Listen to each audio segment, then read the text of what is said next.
can choose to remain in meditation while I give the talk. It does not matter. It's not rude. Okay, in fact, that's one of the ways in which people listen to Dhamma talks, because they want to focus on the words that come to their hearts. Okay.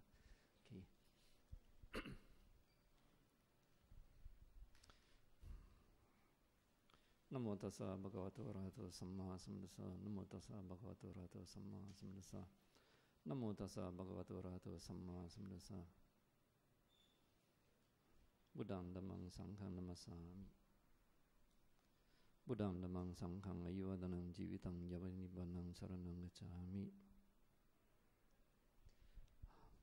Okay, good morning once again. Now, glad to be here, back in BF West. Before I begin, I'd like to, first of all, say a big thank you to all you. When I went for my heart operation, I understand that you did some transference of merits or sharing of merits with me. And I must say, from the bottom of my heart, thank you so much. That's one of the reasons why I'm still alive.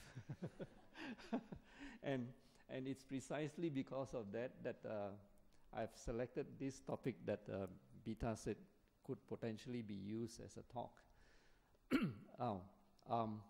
You do not have the usual altar offerings here in BF, but it's not, some people may think that the altar offerings like this one, okay,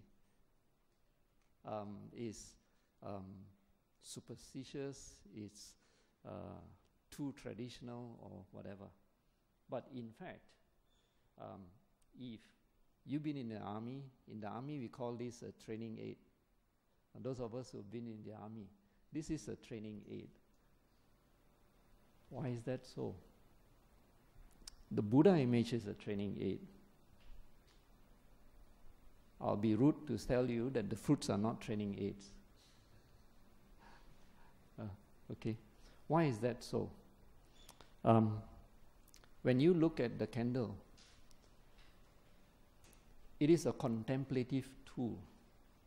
It's lighted, it's bright, it is nice, but it can be gone in a moment. Contemplative tool in the sense that if you observe every single moment that light, or rather the candle, burns out, just as if every single moment in our life, okay, every moment that's gone is gone forever. That's the reason why you light a candle. Not because the Buddha is waiting for some light. That's also the reason why you light joss sticks or incense sticks, sorry. I was corrected, we should not use the word joss sticks. We should use the word incense sticks. Why? Because, and this I'm indebted to Prachan Singh in Parilai for teaching me this. He said in the, I can't remember which dynasty of China, there used to be a lot of all these, now I can't find the appropriate English word to be more refined, so I'll use a very crude word, prostitute houses. Okay, all these places where they have got all these women there, and to hide the scent, all the smell coming out from the place, they burn a lot of joss.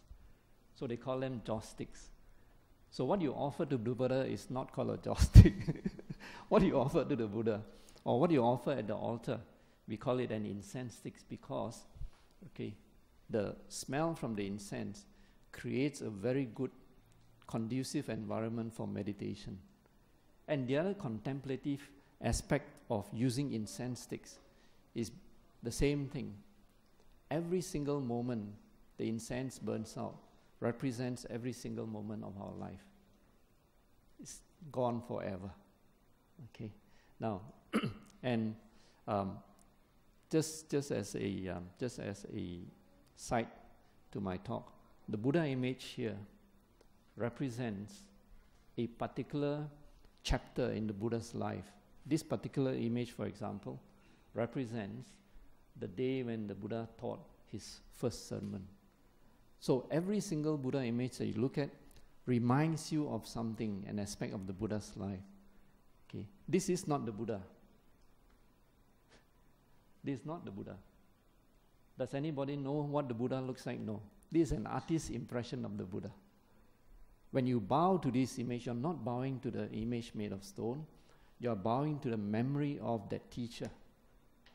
You're bowing to the memory of that teacher who taught us how to get out of samsara. Right? But you're not indeed paying homage to a piece of metal made by man.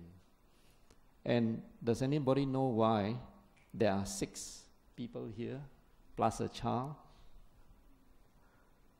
$6 million question. There are 6, and it represents the day the Buddha taught the first sermon to the 5 ascetics. But how come there is 6 and plus a child? Anyone venture a guess? The reason? Sorry? The donor and the child. Yes, the donor and the child. Right? The donor and the child. That's the reason why you have 6. Right? Okay, coming back to my talk. Life is like this. It can be gone in a few seconds.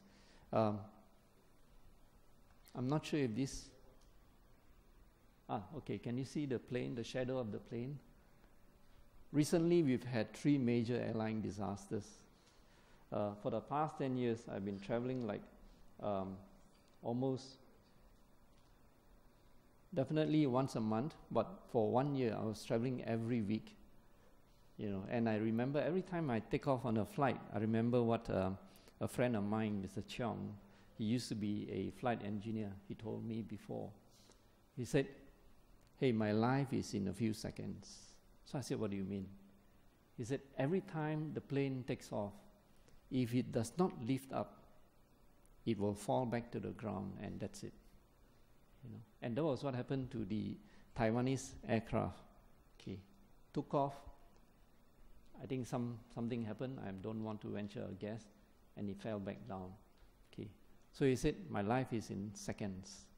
Okay, now, nobody would have expected that when they took those flights, the 2 MAS flights, somebody would shoot it down. Nobody would have expected that when they took the flight, it would disappear completely from the face of the earth. It's just like that candle, lighted very nicely, but all of a sudden, strong wind blows, everything goes. Think about it. And so the use of candles has got a very important contemplative reason behind it. Not because of prayers or something. More important than that. Now, we have got divine messengers surrounding us, looking us in the face every day. Right? The Buddha calls them, these 3, our divine messengers. Why? They pass us a message reminding us of the fact that we will all grow old. We will all fall sick. I didn't want to show a older person falling sick. Anybody can fall sick, even a child. My first encounter with death was when I was a very young boy in Malaysia. I think I was about 5 maybe, and my neighbor, my friend, passed away, died suddenly. Young boy as well, younger than me. That was my first encounter with death. I didn't know what it was all about, but people were all crying, until eventually it dawned on me that, oh, he's gone forever. Right? Now, we see, I'm sorry, I'm on the 24/7 thing, so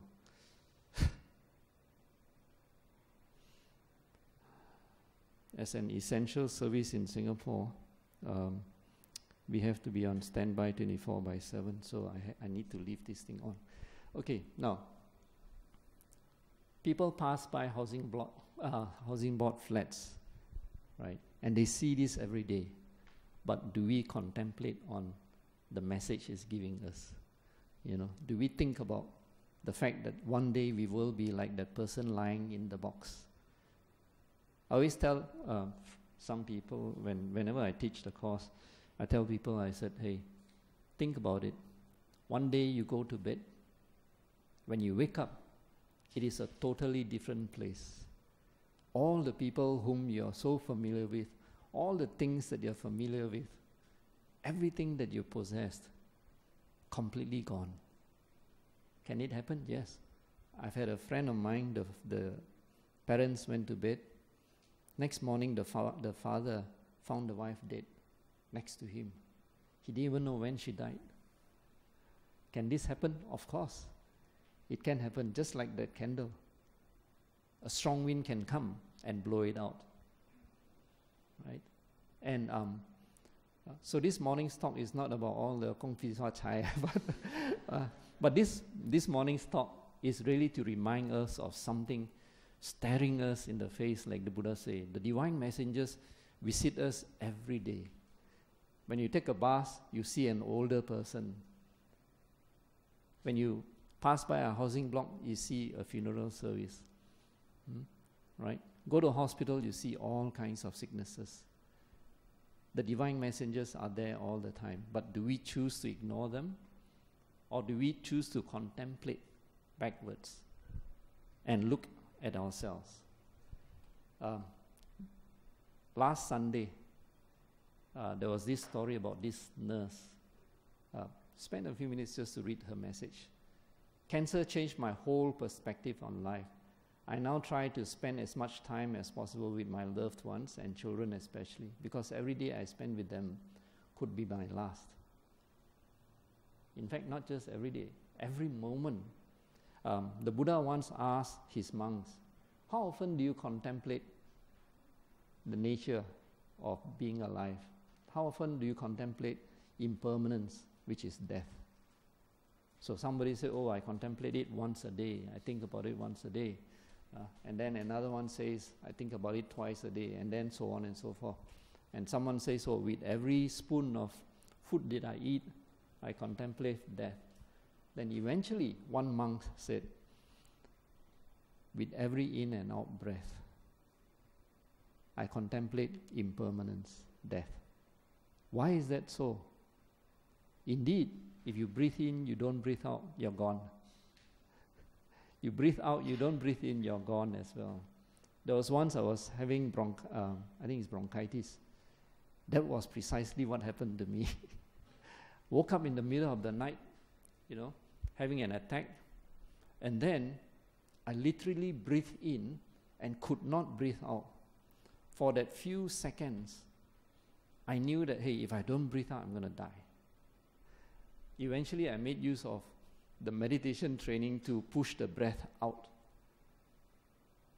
Then I could regain my breathing again. But literally, if you don't breathe, you breathe in and you don't breathe out, you die. So with every single breath. So the Buddha applauded that monk for saying yes, with every single breath. You contemplate death. And this nurse, if you read the story from last week, you'd find that she said when cancer first hit her, she said, why must it happen to me? I'm here taking care of all these cancer patients. In other words, I'm doing so much good, and yet why must it happen to me? The question is not why, it's not why not. Death can happen to anyone at any time. Why not? Because that is the nature. That is the nature of life. My teacher, Ajahn Fuang, said to someone, he says, the moment you're born, you're condemned to death. The moment you're born, you're condemned to death. A lot of us don't like to hear that. A lot of us are, and the reason why we do not like to hear that is because we are so afraid of death. We are so afraid of losing the things that we are hanging on to, the possessions that we have accumulated. But can you? You can't. The Buddha reminded his monks, you recall there's this Emperor Asoka, or King Asoka of India. He united all of India. but he was a very treacherous ruler. He killed his own siblings. He killed his own siblings to take over the throne. But after that, when he had the last war was the war of Kalinga. And at the war of Kalinga, he saw so much death and destruction. It struck him so hard.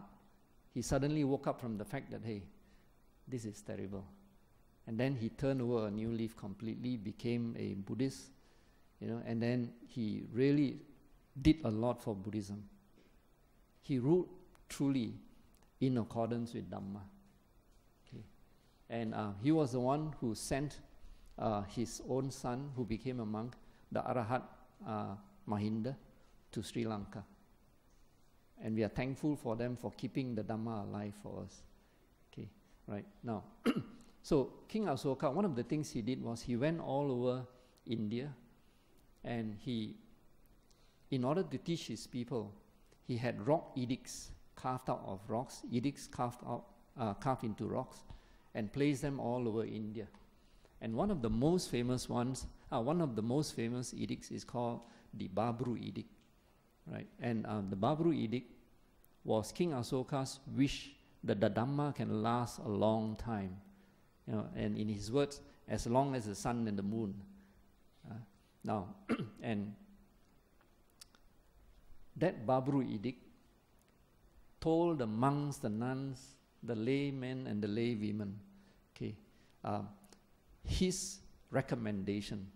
He said, in order for the Dhamma to last a long time, I suggest that all of you read these suttas regularly. And he gave the list of suttas. One of the suttas that he listed there is called Future Dangers. Okay. Now, the future dangers reminded the monks and the nuns and the laymen and laywomen what are the things that can happen to them. Now, so I've just only picked out one. There are 5, in the 5 different suttas. Now, if you are interested in it, look for a book in the internet called That the True Dhamma May Last a Long Time. It's translated by Ajahn Thanisaro, my current mentor. Okay, that's an extremely nice set of suttas to read, because they are really meaningful. And when you read them, you know that the true objective of King Asoka is to keep the Dhamma alive for us. Now, this is just one of them. So he reminded the monks to read this sutta, to remind them that, hey, now you are young, but you will become old one day. And when you get to that point, you won't have a chance to practice the Dhamma, even if you wanted to. Then the other thing, second part that the Buddha reminded his monks was, you may fall ill. And when you fall ill, you won't have a chance to practice Dhamma. And seriously, I always tell people, if you want to practice meditation, practice it when you're young. Learn it when you're young. Learn it when you're healthy. Not when you're struck with illness, then you start looking for meditation. Doesn't work that way. You need the mental strength when you are ill. And therefore, and in order to have that mental strength, when you are ill, you'd have to learn how to meditate before that. When you're ill, what happens is, you'd be asking yourself, why me? Right? Why must it be me? And there'll be a lot of moaning and groaning. So you will not be in a position to practice meditation at all. So the Buddha reminded his monks, when you are ill, you won't have the strength at all to practice Dhamma. The other one that he reminded them was, hey, things may be peaceful now. You may be able to get food support from people.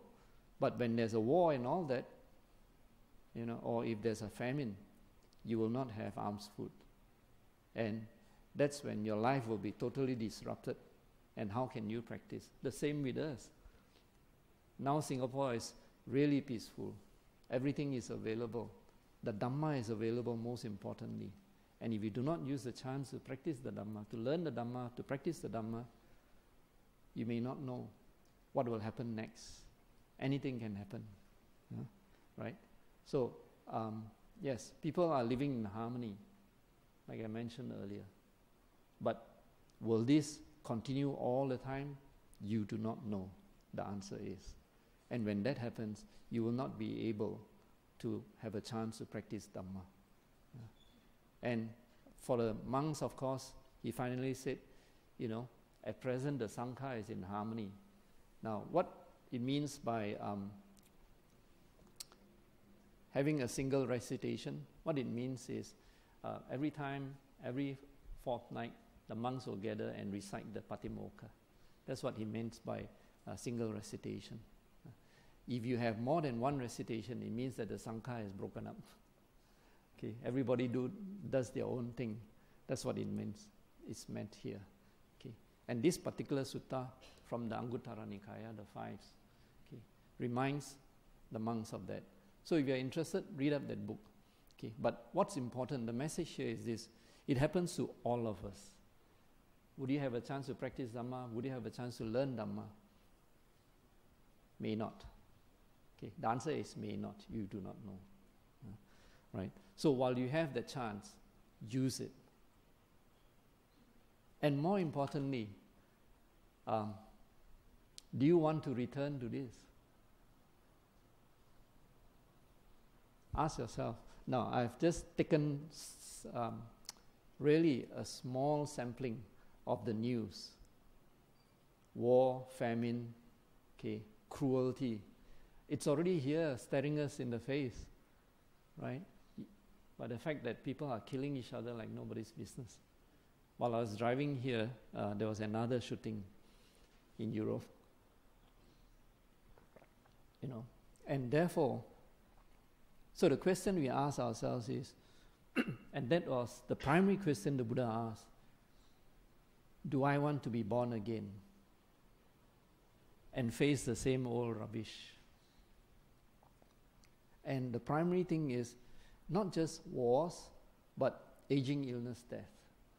Do I want to? But the fact of the matter is, the moment you're born, you face all this. That is the fact of the matter. And that was the primary reason the Buddha went from home to homelessness, to find an answer to this question. How do I get out of this? How do I get out of this primary problem of aging, illness, death? That is what the Buddha's teachings are all about. Is focus on just this. Now, recently, Ajahn Suchat, he gave a series of talks to our friends in Palilai through Skype. So he had 6 sessions. I think it was 6 sessions with us. And in the last session, one of the things he said was, the bus is already here, and you don't know when the next one will be coming. What does it mean? The Dhamma is already here. The teachers who have actually attained Nibbana are still here. The path to Nibbana is still open. What are you waiting for? Meaning to say, if you don't put the Dhamma into practice, you'd miss the bus. Totally. And you don't know when the next bus will come, because you do not know, like the Buddha said, you don't know when you'll die. You don't know how you'll die. You don't know where you'll be reborn. But indeed, of course, if you practice the Dhamma, okay, and practice the Dhamma in accordance with the Dhamma, then you are like carrying provisions with you for your journey. Right?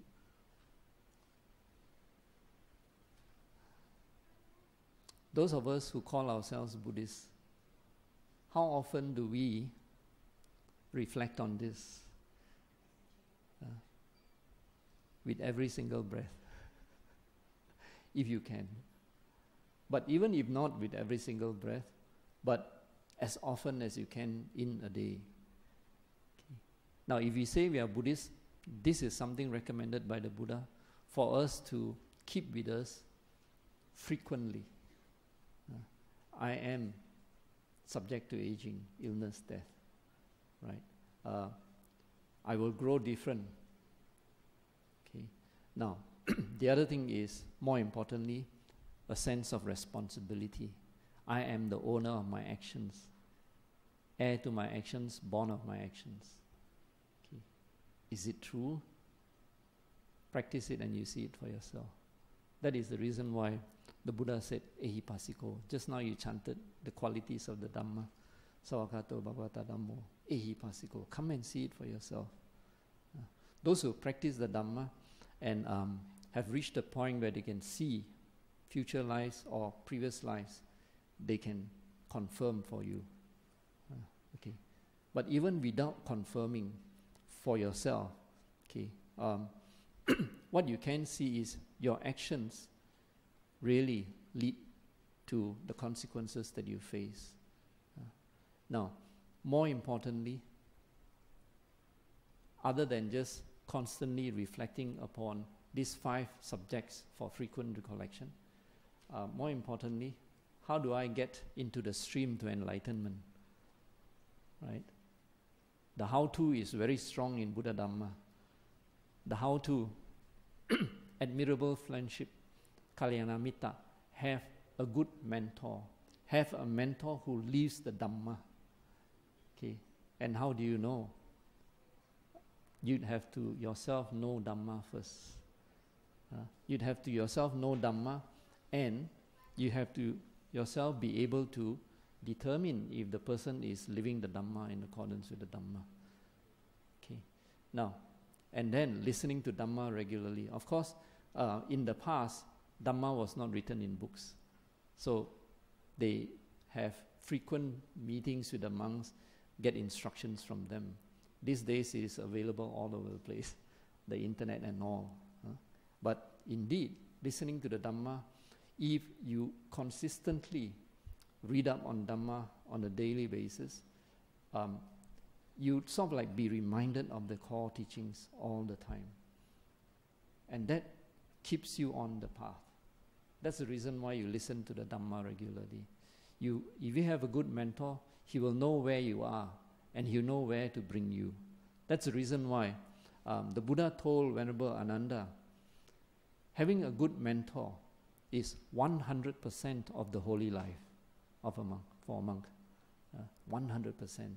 And for us, it's the same.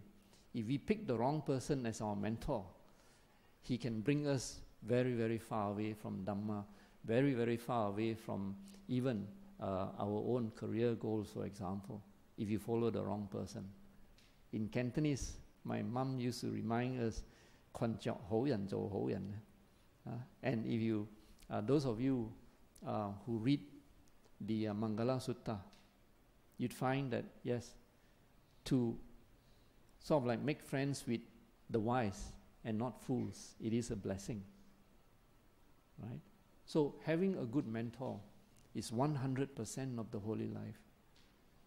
Listening to Dhamma regularly, appropriate attention. Then, having listened to Dhamma, you then bring it in to yourself. Bring it into watching yourself. Bring it into observing yourself. That is where the meditation part comes in. That is where the mindfulness, the alertness, and also the putting in of the effort to practice the Dhamma comes in. These 3 things always come together. People always talk about mindfulness. It's not just mindfulness. Mindfulness is only to remember the teachings, to remember, to remove greed, anger, delusion. But you'd have to have the alertness to say, hey, anger is arising. And you'd have to have the energy, you have to have the effort to say, hey, anger is arising, what do I do to arrest anger? Right? No point knowing, oh, anger is there, so what? But what's important is, hey, when anger is there, what do I do with anger? How do I let go of that anger? How do I overcome that anger? So it is appropriate attention. When I'm angry, do I pay attention to the fact that, hey, this guy is at it again? You know, he's done this before, and therefore I let my mind dwell on what? I let my mind dwell on history. I let my mind dwell on the things that leads me to even more anger. But if I use appropriate attention, rather than dwelling on, hey, he's the cause, blaming him, instead, I look at why I am angry. Instead, I drill into the sense of anger and ask myself, how do I let go of anger? Look at the true nature of anger. That leads you to the point where you can let go of anger. So that is what appropriate attention is. Yoniso manasikara. And finally, practice the Dhamma in accordance with the Dhamma. This is a very long topic. Practicing the Dhamma in accordance with the Dhamma is putting the entire Eightfold Path into practice consistently, constantly. That's how you bring yourself to the stream to enlightenment. That's how you get onto the stream to enlightenment. These are factors that the Buddha elaborated a lot, and maybe one day I'll come and cover this with you. Okay? But indeed, the Buddha didn't just say, life is suffering. By the way, the Buddha did not say life is suffering. The Buddha said there is suffering in life. Okay? And there is a way out of it. And in order to join the stream that leads out of it, these are the factors that you have to consistently put into practice. Now, the choice of the ride depends on you. You can take a sampan, you can take a speedboat, you can have a leisurely ride on a yacht, you can have a very solid ride on QE2. The choice is yours. Now, how do you make it happen that way? Fast or slow, a real easy ride like QE2, or a speedboat ride? It is by the effort. And on top of that, it is about the merits that you accumulate. So, one of the things that you do not separate is you do not separate merit from practice. Merit is a supporting foundation for Dhamma practice.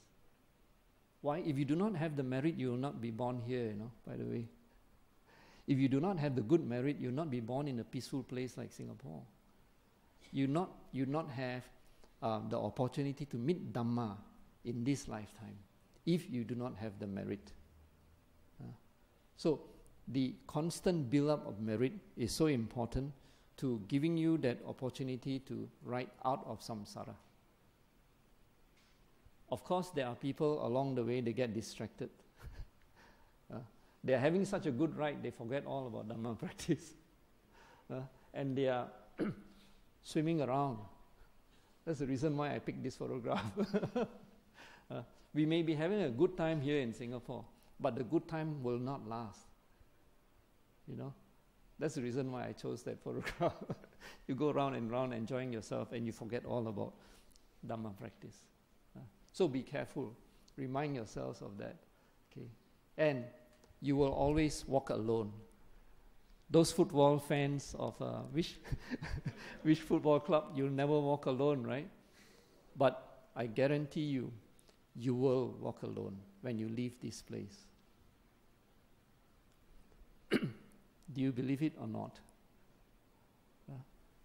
When you leave this earth, when you leave this life, you leave alone. You came here alone. You will leave alone. Okay. Of course, those where there's a lot of disaster and a lot of people die, but even then, the last point of death, it is alone. When I went for my operation, there were quite a few reflections that occurred to me. When I was going into the theater, I reflected on the fact that I'm totally naked other than the gown that I'm wearing. I do not have a single possession with me. Right? And I knew that when I go in, I may not come out, because a heart operation is next most dangerous to a brain operation. Okay.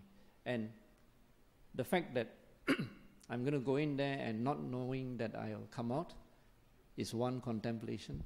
The other contemplation is, yes, whatever I have accumulated in this life, I don't have it with me now.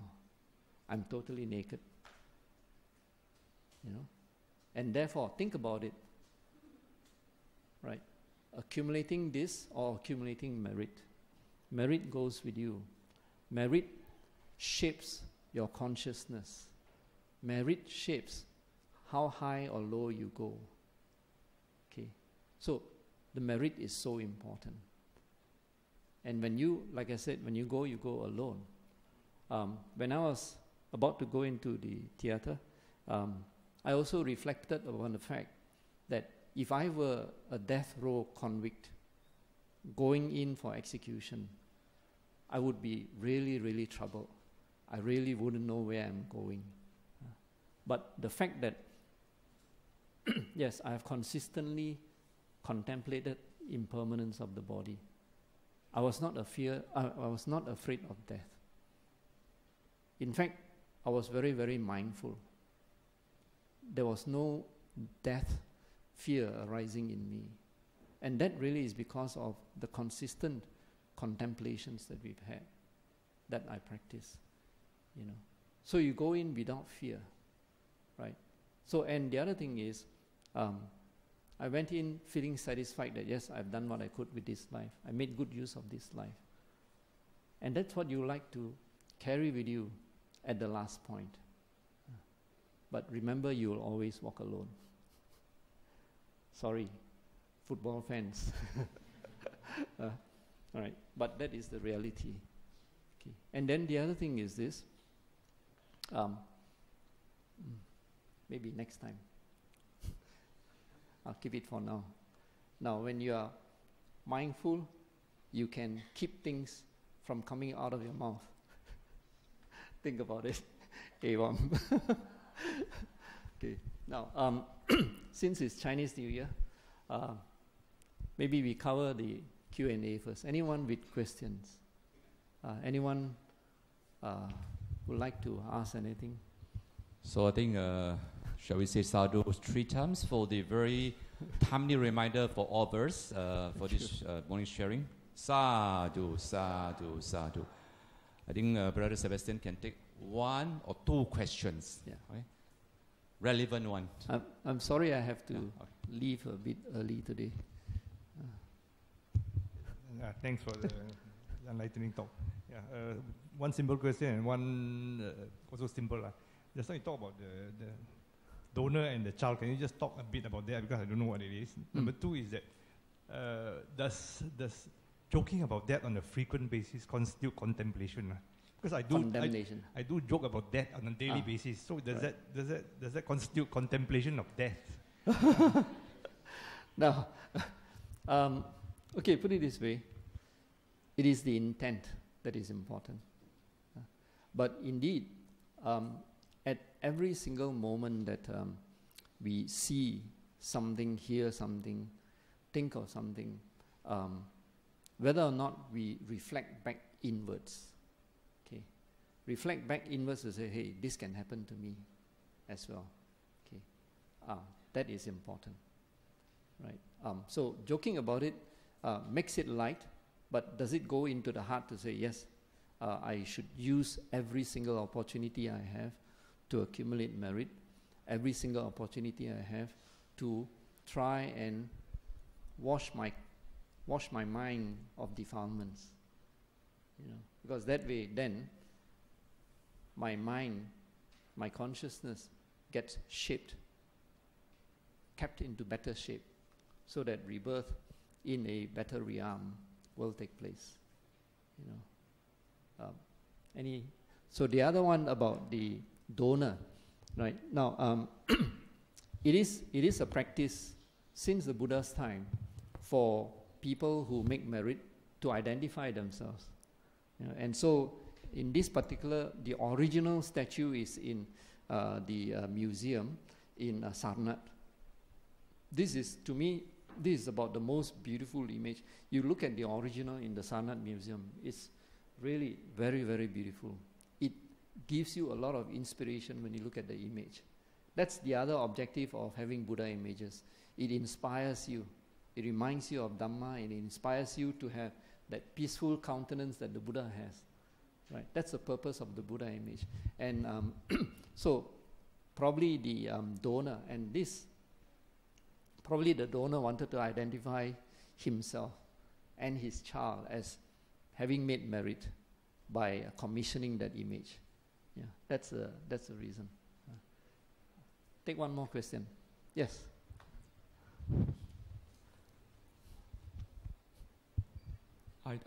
In reference to your mention about the one of the kings having the sutta carved in stone in order to preserve it, during the historical time in India. I think it's quite a sad state now in India that the Buddhism religion has dwindled to beyond recognition, and it's maybe left like 1% of the population, and the rest are Hindus and Muslim. Okay, I think this is a very sad state, considering that the birthplace of Buddhism is in India itself. And I remembered recently that there was an article in the supplement, the newspaper to the Straits Times. Every Friday there's this supplement, I think printed by the Chinese government. It's like a propaganda for the Chinese government, but they have it on every Friday, and most of the time it's like, one-sided view from the China. But on that day itself, a few weeks back, there was this article about Buddhism and in China. And it was mentioned that the Buddha said that the first 1,000 years of Buddhism, there will be a rise of Buddhism. The next 1,000 years, it will be a reflection on Buddhism. And the third 1,000 year will be a decline. Okay, and that reminded me that I read somewhere earlier on that Buddhism will die off in a couple of thousand years. Exactly how many thousand, I'm not sure. And the reason I think it is, it could be a various factor, but one of them may be because Buddhists are a bit passive in nature, right? You don't really like try, take things and all that. And if you look at our Buddhist fellowship, the attendance is like 70% full on every Sunday. But if you look at the Christian religion, they are filled with stadium packed full of 30,000 members, rock concert every weekend, and it's like full house, and the numbers have been growing exponentially. Just count how many mega churches we have in Singapore. You'll be shocked. This is like maybe one cell group in the mega church, the size. And if all of us are doing our part to promote the religion, imagine if you just bring one friend a year to BF, this place will be double. But it's not happening. So I think if we do not do our part or to actually promote the religion, make it a conscious state to really educate the members, this is going to die off in a couple of thousand years, is what the Buddha said. But I think we should try to prevent this. Okay, and one of the ways could be maybe to education, because the previous week the speaker had a lot of Pali terms, and a lot of people were not really sure what he meant. Okay, and it's because people coming to Buddhism, they have different understanding, and most of us do not have a formal education. So maybe just a suggestion that BF may want to make it a little bit more formal for new members coming in. You have a structured program so you can know where you are in relation to the goal of Nibbana.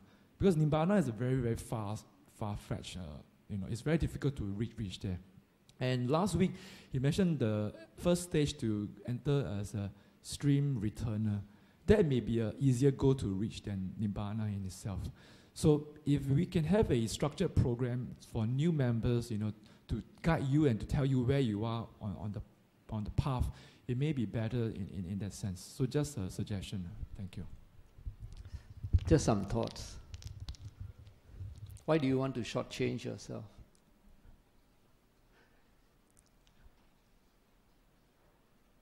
Why do you want to shortchange yourself? If you can attain Nibbana now, why do you let it go? The other thing is this. Yes, according to, and reflect upon that, it's available here and now. The bus, you do not know when the next bus will come. So if you can, every opportunity you have to sharpen your knife. Okay, and don't go for just stream entry. Go all the way, if you can. Then the other thing is this. Yes, according to the Buddha, the Dhamma will last for 5,000 years. Can you stop it? No. Why? Because that is the nature of what the Buddha discovered. Sabbe Dhamma Anatta. All Dhamma, all phenomenon is not permanent. But can we do like what King Asoka did? Try to keep the Dhamma alive. How do we do it? Through practice. Through practice. And yes, when I was a young schoolboy in secondary 1, secondary 2, I think, I met Venerable Narada. Okay, a lot of you probably don't know him. Venerable Narada was from Sri Lanka. At that point, that's when the Crusades. Do you remember? I think a lot of you are too young to know Billy Graham. Billy Graham came to Singapore, filled the stadium. That's exactly what he said. And I asked Venerable Narada, what about us? I asked the same things you asked. How do we, fill the stadium with Buddhists? So Narada was very wise. He said, we go for quality, not quantity. And the other thing is this, the other thing is, the Dhamma is best kept alive. Like anything else, if you look at history, when even the history of organizations, when they grow too big, what happens? They falter. When they grow too big, they become too unwieldy to manage. Right? And we have, honestly, I'm very passionate about the Dhamma. I'm very passionate about keeping the Dhamma alive, which is one of the primary reasons why I've always taken on book printing to educate people, to keep the Dhamma alive, available to people who want it. Now, so what happens is, coming back to this point, there were certain Thai masters became very famous, big crowds of people, but somehow along the way they falter. Just like any other big organizations, they falter along the way. And after so many years, I've started trying to learn about Buddhism, what Buddhism is about. I started looking for books to teach me what Buddhism is about since 1971, a long time. And after so many years of searching, I realized that the Dhamma is best kept alive in small groups. It's like, guerrilla warfare. It's like guerrilla warfare. If you have got a good quality community, the Dhamma will be kept alive by that community. Right? And must I ape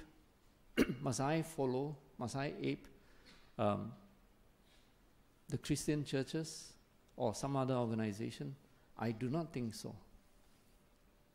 Initially, I thought, hey, we should have all this to challenge, I went through that whole cycle from young till now. I'm almost 60. After so many years, I realized, yes, it is about the quality.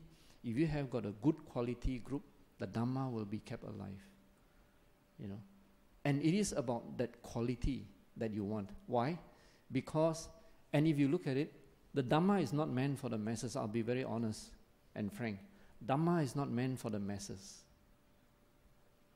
The Buddha himself said, when you practice the Dhamma, you are swimming upstream. Everybody else is swimming downstream. Everybody else is taking the easy way out. Believe and thou shalt be saved. I know the Bible very well, by the way. Believe and thou shalt be saved. And those people who go for the easy stuff will not get the quality stuff. Right? The reason why I have so much confidence in the Buddha Dhamma is because I see it working. I prove it to myself.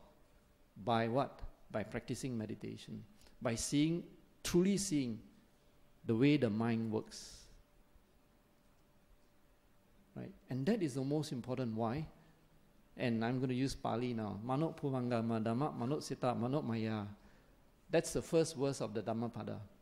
The Buddha said, everything begins in the mind first. You know, if the mind is affected by greed, anger, delusion, the consequences of it is unskillful, unhappy.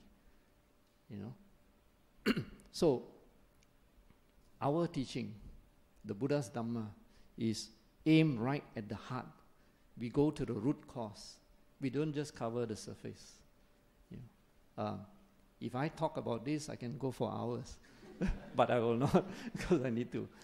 But indeed, my encouragement to you all is, please practice the Dhamma, see it for yourself. Then you'll be so confident of it, you'll be so committed to it. But you don't need, I used to go around telling people about Dhamma when I was younger. Now I don't. If you want it, you come and ask me. Why? Because the Dhamma does not need followers. The Dhamma is the Dhamma. It is for people who are wise enough to question, hey, why am I suffering all this? And how do I get out of it? You know, right? A long time ago, this colleague of mine came to ask me, he said, hey, there's a lot of pressure in that meeting just now. How come you're unfazed? When he opens up the door to say, how come you're unfazed by the pressure in the meeting? Then I tell him about Dhamma. Because he wants to know. And seriously, monks, part of the Patimokkha, you see, I'm going on and on already. Part of the Patimokkha, the monks' rule, is they do not teach Dhamma for people who do not ask. Because it is very precious. Because it is something that only when you're interested, you pay attention to it. Otherwise, no. You know. So our Dhamma is not like goods in the market, like Prajna Mahabhuva said. Our Dhamma is not just something that we throw into the market. No. Our Dhamma is for the people who are wise. You know, our Dhamma is for people who question why. You know. And when we question why, then we say, okay, go and look for the root. If you are not interested in getting to the root, then you will never ever get to it. And you continue to go around facing aging, illness, death. Like I said, okay, I better stop before I overrun. Okay, Sebastian, again for the very insightful sharing. I think we have to go. Maybe what I'll do is I'll chant you a wish for the new year.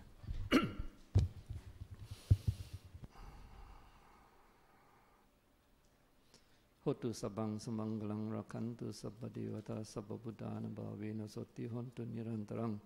Hotu sabang sumangalang rakantu sabbadevata sabbadhammana bhavena sotti hontu nirantarang. Hotu sabang sumangalang rakantu sabbadevata sabbasankhana bhavena sotti hontu nirantarang. May there be every good blessing.